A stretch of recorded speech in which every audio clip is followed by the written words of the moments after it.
ನಾನು ಇವತ್ತು ಒಣ ಕೊಬ್ಬರಿ ಚಟ್ನಿ ಮಾಡಿ ತೋರಿಸ್ತೀನಿ. ಅದಕ್ಕೆ ಒಂದು ಬಟ್ಲ ಕೊಬ್ಬರಿ ಒಣ ಕೊಬ್ಬರಿ ತೊಗೊಂಡಿದ್ದೀನಿ, ಸಣ್ಣ ಕಟ್ ಮಾಡಿ ತೊಗೊಂಡಿದ್ದೀನಿ.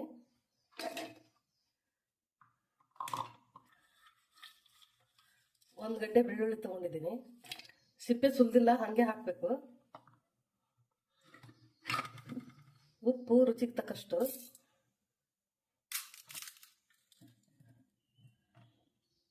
ಖಾರಕ್ಕೆ ನಿಮ್ಗೆ ಎಷ್ಟು ಬೇಕೋ ಅಷ್ಟು ಹಾಕೊಳ್ಳಿ. ನಾನು 2 ಸ್ಪೂನ್ ಹಾಕೋತೀನಿ.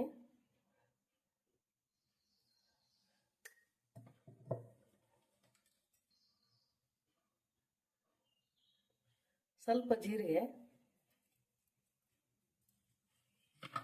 ಇಷ್ಟು ಹಾಕಿ ಮಿಕ್ಸಿ ಮಾಡ್ಕೋಬೇಕು.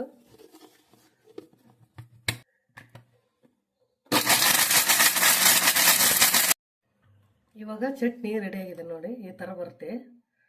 ಇದಕ್ಕೆ ನೀರು ಏನು ಹಾಕಬಾರ್ದು, ಹಾಗೆ ರುಬ್ಬಿಟ್ಕೊಂಡ್ರೆ.